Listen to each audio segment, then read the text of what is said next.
Define 999 here. I thought I'd do a short video. Well, I don't know if it's quite so short, but I don't know if I do anything short. But it's been a while since I've done a video. I'm working on my Star Wars set video, getting all the information and stuff I need for that. But that's going to be a little ways in the future. Today I wanted to talk about foreign oddities.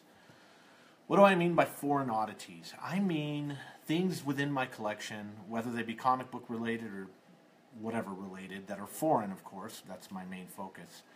But that's a little strange for some reason, whether it be because it's super rare or just something you don't really see very often, or just has an interesting story. So I picked kind of four subject oddities that I wanted to talk about. The first one's kind of a modern thing. You guys know me. I don't collect moderns very much at all. Some of the foreign modern variants are really cool and will even go for some decent money. But when I saw this, I really was very, very happy. This is the Harley Quinn DC Rebirth 1 Mexican Cosmo edition.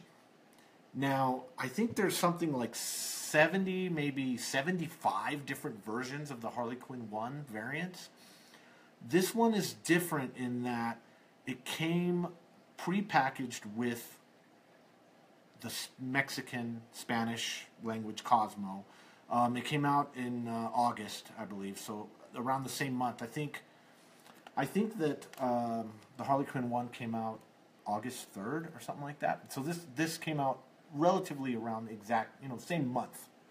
And it came packaged with the Mexican Cosmo. I got mine from my boy Chris. Shout out to Chris Shazam Silva. And I took a razor blade and I sliced its connection with the magazine. The magazine was also in a poly bag. And I've left it in there. Now, what makes this one more interesting, I think, than all the other variants is it was meant for the Mexican market in the Cosmo magazine. And I just don't think, I think a lot of them probably got pulled out, read, given to little brothers. I don't think there are very many in very decent condition. In fact, even this one, inside its poly bag, has got some damage along the spine. So unlike a lot of the other variants that you can probably find 9/8 relatively easy, you're not going to find very many of these in 9/8. I really don't think so. And because I think that in Mexico, the average person reading Mexican Cosmopolitan magazine, is probably a woman, might not necessarily be interested in comics, maybe gives the comic to her little brother or whatever. Long story short, I don't think very many of these are running around out there in great condition. There's probably some just lying around, but some, a copy still in its poly bag is probably on the rare side. These will pop up on eBay occasionally, and they're not quite all that expensive, but I think this is kind of an oddity just because of how it was packaged. And for me, it's an oddity in my collection because I don't really collect modern stuff very much. But yeah, this is a cool book. And I think if you're hunting all of those variants, all of those DC Rebirth Harley Quinn 1 variants, you gotta have this one in there. I mean, it's the photo Margot Robbie Harley Quinn 1. So that would be the first one. So that's definitely an oddity. It's kind of funky because it's still in its poly bag, so I have to kind of store it differently. It's kind of a funky way I have it kept, because I really want to keep it still in the poly bag. Okay, moving on. The next one, this is a biggie. Shonen Magazine 18, 1978. This came out 2 months before the Japanese movie premiere, and my son is making fun of me. Please let Daddy do this. James Earhart says Go. You're an oddity. Go. Okay, yeah, I am an oddity, Todd. Definitely James Earhart being my best friend, Todd. And he would know. of all people, you would know. So the Shonen Magazine 18. What makes it an oddity? Well, it came out in Japan 2 months before the movie premiered. And it's an interesting book because the shonen series have been around since like the 50s. Okay, I think it's as old as the 50s. Every year they start the numbering back at 1. And I think they do 2 or 3 a month. I forget exactly. And what makes it very odd would probably be that manga is read right to left, similar to Arabic and Hebrew. So, because of that, the spine is on the right here. No. No. What is he doing? This one. And with the spine on the right, you would read manga right to left. So you'd start this way and you'd work your way in. Now, one of the things that makes this odd, it is definitely the holy grail of Japanese Star Wars. But, so they included the classic Chaikin artwork on the interior. Let me see if I can find it here. But they kept it sequential according to Western standards. So there's the classic Star Wars 1. So they made the Japanese reader go into the book, not read it the way they normally read their manga, but read it according to the way it was produced in the Western market, of course, which is left to right, you know, flip the pages right to left and all that. So they had to go into the interior and read backwards, which for them was backwards. Now, this book I actually have also in pieces. A good buddy of mine, who's probably one of the main American experts on Japanese American material reprinted there, sent me basically all the leaves of not only Shonen 18, but I think 19 and 20 and maybe even 21. And I have them singly. There's your classic splash page. And as you can see, it's really cool. In the Shonen magazines, when they did the first main story of that issue, they would do it in 2 color. They would either do orange or blue or green, I think.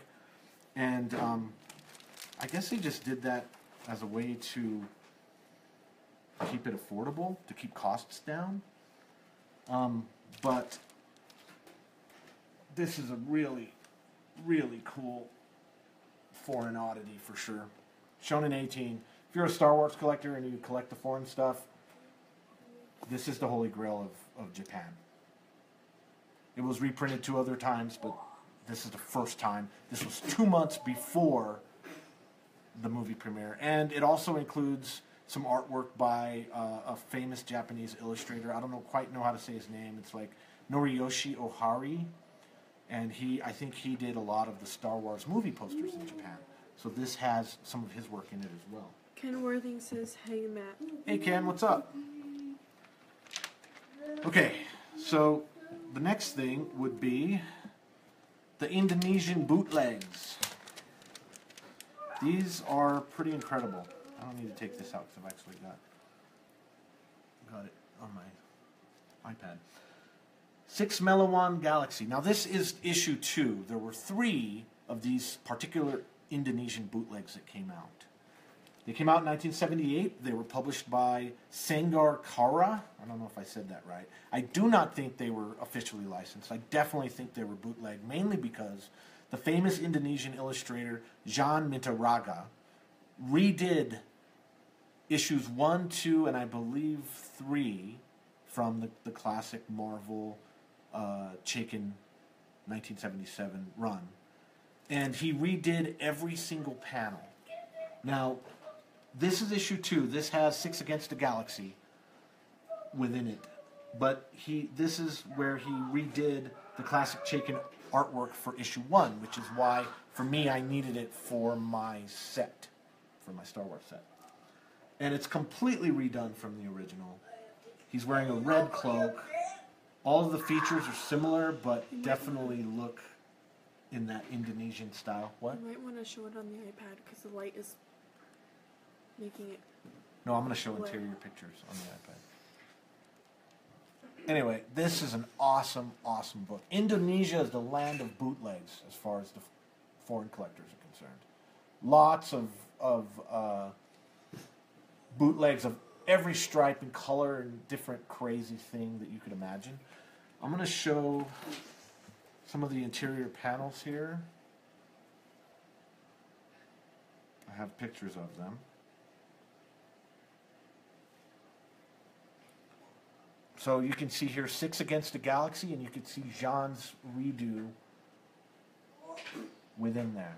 And notice how Jean put Luke's head down in the ground, whereas the original artwork has his head face up. And it's just lovingly redone. This is just an awesome Star Wars collectible. Gabe says that she's right. The glare is killing it. Gabe. Richardson. Oh, my buddy Gabe. Yeah, we know that it gets glare, but I don't have a high-tech studio here, so that makes it difficult. Anyway, this is the last page of issue 2.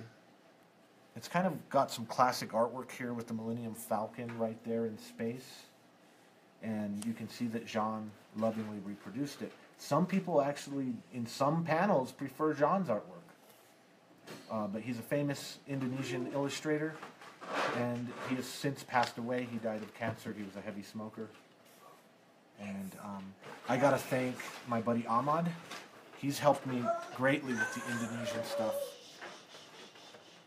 He has really helped me pick this stuff up. This is an amazing book. Amazing. Is it glaring pretty bad? Yeah. It's still glaring, but whatever. Any better? Yeah. What if you switched to the end table with the fish tank behind you? It could work, but I don't have time. I'm already I'm halfway into it already. 2 seats down. No. Okay, so this one is a Marvel bootleg. It's teeny tiny. Will somebody tell him to listen to his wife? Teeny, teeny, teeny tiny. And it's Spider-Man 201. And this is for sure a bootleg. And I do the 201 set. And this is a crazy book because it's got Spidey interiors, but there's no Punisher at all in it. In fact, there is a story in here on Hitler. I believe there's a Hitler story, if I remember correctly. I don't know who this dude is. Look at that weird monkey man dude in there.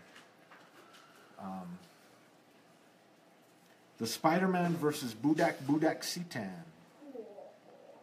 This is a story, I'm guessing a local Indonesian.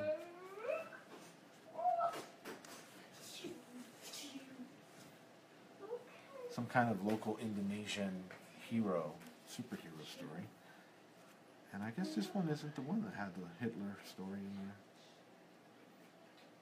It's definitely got a Spider-Man story. It looks like there's Doctor Strange in there. But I don't recognize it. It looks like it could be... Yeah, I don't recognize it. Well, then why do you have the comic? What? But then why do you have the comic? Because it's for my 201 set. Well, if you have a comic, you have to read it. That's true, but if I don't read Indonesian, baby. Yes, we do. I My do. comic books are in the Indonesian. They're English, but okay. Indonesian. My son seems to think he can read Indonesian. I bet Ahmad would get a kick out of that. Anyway, again, another Indonesian bootleg, except this one is a Spider-Man one, and very cool. Indonesian books, they're oddities all together. probably the best oddity that I have. This is kind of a crown jewel of my foreign collection. I got it from a friend. I've shown it before in other videos, but this is Marvel Speaks Your Language. This was a piece of licensing material that they were using to market Marvel, basically. And David Stuckey says thumbs up. Hey David, what's up? Gabe Richardson too. What's up, Gabe? So this one says in English, Marvel Speaks Your Language. It says in, I believe this is French or Italian, maybe. Marvel Parle Votre Langue. I don't know. Maybe that's Italian. There's German. Marvel Sprite Higher Sprachi. I don't know. And then this one's Marvel Hable Su Idioma, which would be Spanish. So it's got 4 different languages for 4 different Gabe markets. says hi back. Who does? Gabe. Oh, hey, what's up, Gabe? Hi, my friend. Now this is an interesting part. So it's a letter from Stan Lee, and it's basically just telling foreign publishers why they should license Marvel characters and materials and print them. But it's in English, Italian, or French, I don't know which. Parley German. is French. Yeah, it's French, babe. Oh, is it Parley French? is French. Okay, then that's French. Speaking of So French, English, French, German, and Spanish. So it says the same thing, and then signed by Stan Lee. Very cool. look me up. This is really cool. This is a gatefold. Show that giant spider. Marvel Superheroes, the most popular comic magazines worldwide. David Stuckey asked if there's a year on that. Yes, it was 1978, I believe. Nope. Copyright 1977, a division of Cadence Industries. So this was in the late Bronze Age when Marvel was licensing like crazy already. And the gatefold, this gatefold is just awesome. I've sometimes played with the idea of getting a bunch of creator signatures, but I like keeping it pristine. So then as you go throughout, it's got the 4 different languages, of course, and this is just them talking about all the different properties that they could license. This is kind of a cool page where it shows some foreign license stuff already. And so you'll see some of these on there. And apparently a young foreign girl reading it. Again, 4 different languages. Paper book and pocket books, puzzles, games, activities, coloring books. So I'm sure a lot of the foreign publishers did a lot of that. Yeah. And here, actually that other one was American. This is the foreign stuff. I just don't want that Belinda pop. I think the other page was... Yeah, this one was the... So that's interesting. This one is the American properties. And then you flip it, and it's got some of the other foreign editions there. Superhero adventure albums, Marvel promotions, talking about promoting the licensors. And then there's an interesting passage here. It's got Gail Munn and Stan Lee. Gail Munn was involved with Cadence Industries, director of licensing. So we've always believed that when it comes to like print runs and how they maybe handled some of the translation and some of the legal issues, she probably knows a lot about that and how Marvel was handling it in the Bronze Age. She'd be an interesting person to interview for FCC Magazine for sure. We've talked about doing that. The back has just cool, like superhero. I can't talk today. Anyway, superhero imagery. I was looking for like a different word, but yeah, pretty neat. And it's the only one that we've ever seen. On the back it says the same thing, the different languages, but a little lighter in color. It's the only one we've ever seen. And one of the reasons why we think it's so rare is that this wasn't a comic book or a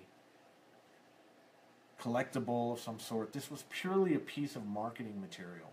It was purely just out there to promote Marvel stuff to the licensors. And I just assume that most of these got thrown away long ago. I kind of hope that they did others. I mean, it makes sense that they might have done one for the Asian markets. How cool would that be if there was one that was in Korean, Japanese, Chinese? That would be really, really neat. David Stuckey says 1977, after Star Wars comics were released, Marvel was just coming out of bankruptcy. Looks like they were looking for or Extra cash. experimenting with new ways to make money. Yeah, and my guess is there's a good chance that. My guess is they were already licensing before, but by the late Bronze Age, they probably realized how much of a cash cow the foreign stuff could be for them, the foreign licensors, and they were probably pumping lots of material out. Who knows what kind of other marketing materials are out there that are like this? Because this is a really well designed and neat little gatefold, almost folder thing. So I don't know what else is out there. All I know is I've never seen another one of these. I've scoured the internet. If any of my foreign friends know of anyone talking about this folder in particular or other folders, I think there could be one for the Nordic countries. This is mainly just Western Europe, but very cool, and I think, like I said, extremely rare. So I promised my son he could talk about his new comic book. I have Debbie? 2. Yeah, but we haven't read the other one. I know, we're going. We're not going to read it right now. People don't No, want to watch it. But do you want to talk about your new Deathstroke book? I want to talk about both. But even though if we haven't read them. Okay, careful pulling it out. Okay. You want to talk about Deathstroke first? Yes. We bought it yesterday, and it says Deathstroke, Slade's Last Chance, and then Slade's Last Stand. And in my other Deathstroke comic, it's looked different because it's wearing my different clothes. Yeah, so Sebi's just starting to understand how when different creators do the art, how we can change the heroes in subtle and different ways. Mm-hmm. David says, "Ha awesome." Thank you. Yeah, it's pretty awesome. So basically, Deathstroke is hanging out with who in this one, babe? Who's the guy? He's hanging out with Ra's al Ghul. There you go. Yeah, he's hanging out with Ra's al Ghul, and he's being what? He's being tricked. He's being tricked. And these are all the people, though, again, the Snakebite, which I have a comic with Deathstroke, and him are just fighting together, and other guys. This is a guy that is on another comic, and I don't know who those 2 guys are. But it's pretty cool. And those are a little killer right there. Yeah, little killer, huh? Anyway, at the end, what ends up happening? Give them the quick Reader's Digest version. What ends up happening at the end? That's not the end. This is the end. I know, but what happens in the story? Remember, who does he fight? Ra's al Ghul. To get who back to him? Him? His kids. Mm-hmm. And then he realizes that he's got to leave the kids alone, right? Mm-hmm. Yeah, because Slade Wilson's kind of a... He realizes it's probably best not to be hanging out with his kids because they need to live their own lives, and he's Deathstroke, so... And, this is my favorite page because, tell him why that's your favorite page. Because... Kind of a cool... Because... you gotta lift it up, baby. Because, it shows that you're flying around and you're surrounded by death. And then it shows a picture of his face. And then on this part... That's a cool picture. That's a superstar shot of Deathstroke. There's fire on the back. And this is the person that actually knew that he had a knife. All I knew before that he had 2 swords, 2 guns, or maybe 1 sword or 2 guns. I never knew he had a knife. Yeah, it's pretty cool. That's a cool one. Okay, let's show them the other. We are getting in. So sometimes what I'll do with Sebi is we'll go to the comic book store and we'll just take a chance on a title. I've never read this, and even I'll even take a chance if it's it might even be more of an adult title, which if I run into stuff I scan it real quick, and if it seems okay, because he's pretty smart, he can get stuff. So this is called this is Matt Kint. This is called Ether, and I hadn't heard about it, but it looks cool, and so we'll probably read this tonight and check it out. This looks cool. But it does definitely look pretty cool and fun and like something that he would like. So anyway, we've probably lost our entire audience. So I will. Have 4 people watching. Oh really? 4 people watching? Everyone wants to get to their Super Bowl stuff. So I will see you guys later. Thanks. I kind of bumbled my way through this. I haven't done a video in a while, so I've forgotten, you know, and I've been kind of lazy about it. So I need to get back on the horse doing the videos. So Define 999 and Sebi, come here. Tell them what your handle is. We came up with this the other day. Come over here. Well, come over here and tell these people. If I'm Define 999, what does that make you? Define Infinity. Well, Define David, 1000. I can't talk. David Stuckey says we appreciate it. Thank you, David. I hope so. I wish I could have done this one better, but I didn't take my medicine this morning, so I'm a little shaky. And so, have a good one, guys. Hope your team wins the Super Bowl. Define 999 is out.